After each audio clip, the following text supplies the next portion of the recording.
ছোট থেকে সবাই পড়ে বড় হয়েছে তাল গাছ এক পায়ে দাঁড়িয়ে, সব গাছ ছাড়িয়ে। সেই তাল গাছ বসানোর নেশায় পেয়ে বসেছে হুগলির পান্ডুয়া শিক্ষক ভাস্কর মণ্ডলকে। ইতিমধ্যে ৭৫,০০০ তাল গাছ লাগানো হয়ে গিয়েছে তার। তালের বীজ ও চারা নিয়ে রাস্তার ধারে ধারে বসাচ্ছেন তিনি। পান্ডুয়ায় গাছ বসানোর পর এরপর বাঁকুড়ার জয়পুর জঙ্গলেও তাল গাছ বসানোর পরিকল্পনা করেছেন ওই শিক্ষক। শুধু তাল গাছ নয়, সব ধরনের গাছকেই পরিবেশের সব থেকে বড় বন্ধু মনে করেন শিক্ষক। তাই ছাত্রদের নিয়ে সেই বন্ধুদের রক্ষা করেন তিনি। তবে তাল গাছ বসানোর একটা বিশেষ কারণ রয়েছে। তিনি ভূগোলের শিক্ষক। দক্ষিণ চব্বিশ পরগনার সুন্দরবন এলাকায় তাঁর আদিবাড়ি হলেও প্রায় ৩২ বছর আগে হুগলির পান্ডুয়ার উত্তরায়ণ এলাকায় স্থায়ীভাবে বসবাস শুরু করেন তিনি ও তার পরিবার। তিনি মনে করেন গাছ হলো প্রকৃত বন্ধু, তাই বন্ধুকে ত্যাগ করা যাবে না। তীব্র দাবদাহে মানুষ যখনই একটু বিশ্রাম নেওয়ার জন্য জায়গা খোঁজে, তখনই তাল গাছের ছায়ায় আশ্রয় নেন অনেক পথ চলতি মানুষ। ওই রাস্তার দুপাশেই রয়েছে প্রচুর চাষযোগ্য জমি। কৃষকরাও গাছের ছায়ায় এসে আশ্রয় নেন। প্রায় শতাধিক তাল গাছ রয়েছে রাস্তার দুপাশে। তাল গাছের পাশাপাশি তিনি বিহার থেকে মাখনা গাছ এনে জলাশয়ে বসিয়েছিলেন। সেই গাছও এখন বড় হয়েছে।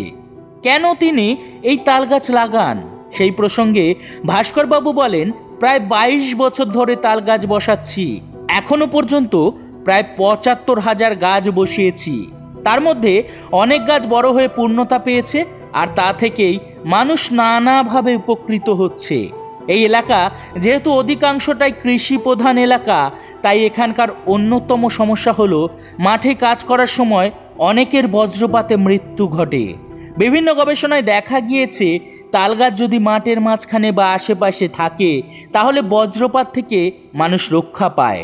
যাতে কারো মৃত্যু না ঘটে, সেই কারণেই আমার এই তাল গাছ লাগানো।